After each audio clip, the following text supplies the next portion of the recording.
Grandpa. Hi. How you Hey! doing, Grandpa? Hey. What a great day to come on. Yeah, what a great day to have What a you great on. day not to be at the match. How do you feel about having everyone who loves Spurs? How do you feel about being the granddad of everyone who loves Spurs? Like a whole channel consider you granddad.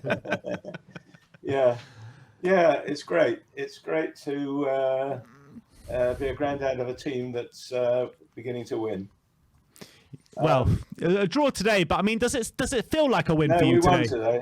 We won. Yeah, I feel the same. We won. Talk to me And- more and- about your feelings about the game today, Grandpa.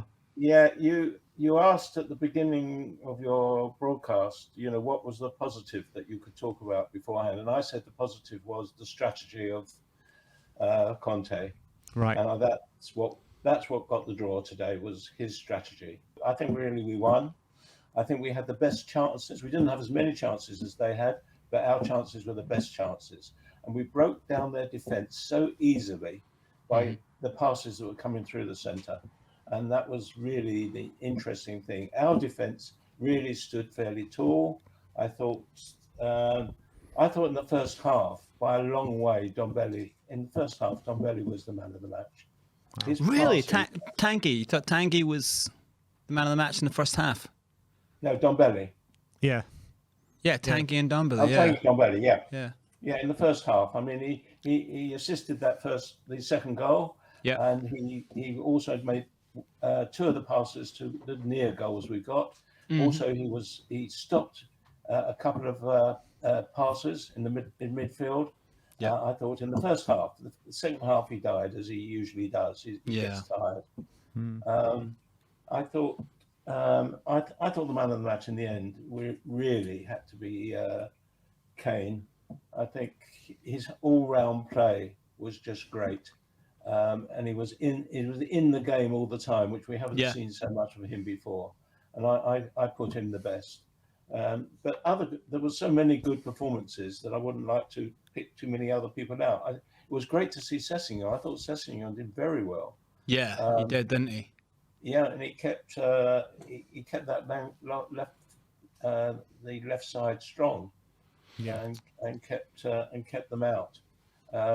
Winks really also played well. What did you think of people like Eric Dyer and Eric Dyer was putting some great through balls. Yeah. I thought Dyer was good. They couldn't fault very many people, really, could you? Yeah. But Grandpa, when you're looking at some of the fringe players to come in, in the Europa Conference League games and some of the Premier League games, some people say you're trying to flog a dead horse with these kind of players: Harry Winks, Dele Alli, Davinson Sanchez, these kind of players.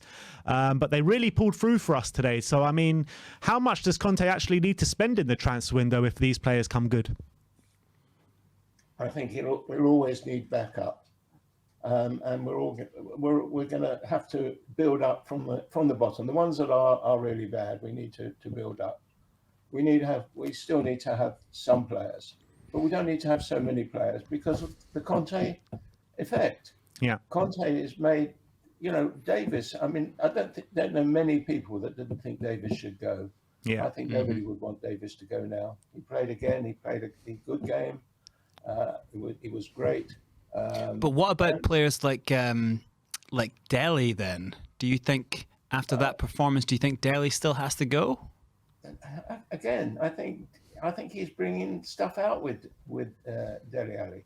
I think he really is. He played well today. He played well. He was all over the place. He made some good passes. He tackled well. He made a few mistakes, but basically he always will. But he's a worker in the centre there. And we haven't seen people like Brian Gill yet. I mean, I think Brian Gill is going to make a big difference in the centre there. And so many people we haven't seen. We haven't seen. Reguilon didn't have much to do today because he came on late. Did you like that formation then? Playing with the 3-5-3-2. Did you like that formation better than playing with the three up front? I like 5-3-2 with two good wing backs. I think the wing backs moving up very quickly, and then they get back into defence. And I quite like the 5-3-2 formation. I think it's very flexible, and it's the flexibility which we need. And we need to get into a defensive position very quickly, but then we need to get out of it. Some of the long balls that were going through. You know, the long balls that previously they weren't going through, but they were going through. They were great. The corners, we virtually did very well with our corners. We didn't get a goal, but we got close every time we had a corner this time. So yeah, I feel very positive going forward. What were the negatives then? The negatives, we didn't win. We didn't score. That's a double sword one because we didn't lose, we didn't win, but player wise, I think morally we won, and I think probably Kane should have got a red card. Yeah, Klopp has been really upset about that after the game. Do you think that was definite red card for Harry Kane? Yeah, it looked like it to me. Yeah, it looked like it to me, and particularly as VAR looked at it, VAR should have said that, as they did with their guy that got sent off. Yeah, I think they didn't give it because he was genuinely, if you look at, he was genuinely going for the ball and he didn't miss the ball by that much. Yeah. You know, it was an intention to get the ball. It wasn't a nasty, you couldn't say like, oh, he's trying to hurt him. He did connect with his ankle in a bad position, but he was directly going for the ball. The ball moved and then his ankle's there. So it's kind of like. Yeah, also it deliberately slowed down to get the foul. Is what some people are saying. But nevertheless, I think it was pretty close to being a penalty. Yeah. Is Harry Kane back now, Grandpa? Pardon? Is Harry Kane back? Oh, yeah, he's obviously back, isn't he? Yeah. I mean, he's back because of Conte. Yeah. So all our balls are in Conte court at the moment, and I think that's really exciting for us going forward. Amazing. And I'm really hopeful now that I didn't think we had a chance of going top four, but if we win the next two matches, we probably will be in at top four. Well, let's hope so, Grandpa. Let's hope so. So that's great. It's good to see Brian Dangle coming on soon. So I'm looking forward to hearing what he has to say. It's interesting that one game like that, even though we don't win it, can make us feel like top four is actually a reality. Nobody gave us hope in hell today, let's be honest. Yeah. Nobody gave us hope in hell today. And if we do well in games like that, then you think about the other games we got coming. If we play like that, even with that team lineup against a Leicester, we're most likely going to take the points. So it's interesting to see. That's all theory, isn't it? Football doesn't work that way. Yeah, it doesn't. Every game is a different game. We can lose against a bad team, and we can win against a good team. After all, we beat City, didn't we? Yeah. At the beginning.